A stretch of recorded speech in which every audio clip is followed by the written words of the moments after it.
நெல்லை மாவட்டத்தில் ஒன்றிய அரசு கொள்முதல் செய்த நெல்லுக்கு 2 மாதமாகியும் பணம் வழங்கப்படவில்லை என விவசாயிகள் வேதனையுடன் தெரிவித்துள்ளனர். நெல்லை மாவட்டம் அம்பாசமுத்திரம் அருகே தெற்கு பாப்பாங்குளம் பகுதியில் ஒன்றிய அரசின் நெல் கொள்முதல் நிலையம் செயல்பட்டு வருகிறது. இதன் மூலம் அப்பகுதி விவசாயிகளிடம் நெல் கொள்முதல் செய்யப்பட்டு வருகிறது. தற்போது அறுவடை காலம் என்பதால் கொள்முதல் நிலையங்களுக்கு நெல் வரத்து அதிகரித்துள்ளது. ஏராளமான விவசாயிகள் தனியார் வியாபாரிகளிடம் நெல்லை விற்பதை விட நெல் கொள்முதல் நிலையங்களுக்கே வழங்கி வருகின்றனர். இந்நிலையில் நெல்லை கொள்முதல் நிலையங்களுக்கு வழங்கிய விவசாயிகளுக்கு 2 மாதங்கள் கடந்தும் அதற்கான தொகை வங்கிக் கணக்கில் செலுத்தப்படாமல் உள்ளது. இதனால் விவசாயிகள் கடும் பொருளாதார நெருக்கடியில் சிக்கியுள்ளனர். கொள்முதல் செய்யப்பட்ட நெல்லுக்கான நிலுவைத் தொகையை உடனே வழங்காவிட்டால் பெரிய அளவிலான போராட்டங்களை முன்னெடுக்க உள்ளதாகவும் விவசாயிகள் தெரிவித்துள்ளனர்.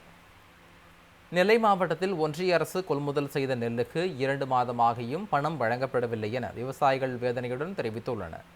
நெல்லை மாவட்டம் அம்பாசமுத்திரம் அருகே தெற்கு பாப்பாங்குளம் பகுதியில் ஒன்றிய அரசின் நெல் கொள்முதல் நிலையம் செயல்பட்டு வருகிறது. இதன் மூலம் அப்பகுதி விவசாயிகளிடம் நெல் கொள்முதல் செய்யப்பட்டு வருகிறது. தற்போது அறுவடை காலம் என்பதால் கொள்முதல் நிலையங்களுக்கு நெல் வரத்து அதிகரித்துள்ளது. ஏராளமான விவசாயிகள் தனியார் வியாபாரிகளிடம் நெல்லை விற்பதை விட நெல் கொள்முதல் நிலையங்களுக்கே வழங்கி வருகின்றனர். இந்நிலையில் நெல்லை கொள்முதல் நிலையங்களுக்கு வழங்கிய விவசாயிகளுக்கு 2 மாதங்கள் கடந்தும் அதற்கான தொகை வங்கிக் கணக்கில் செலுத்தப்படாமல் உள்ளது. இதனால் விவசாயிகள் கடும் பொருளாதார நெருக்கடியில் சிக்கியுள்ளனர். கொள்முதல் செய்யப்பட்ட நெல்லுக்கான நிலுவைத் தொகையை உடனே வழங்காவிட்டால் பெரிய அளவிலான போராட்டங்களை முன்னெடுக்க உள்ளதாகவும் விவசாயிகள் தெரிவித்துள்ளனர்.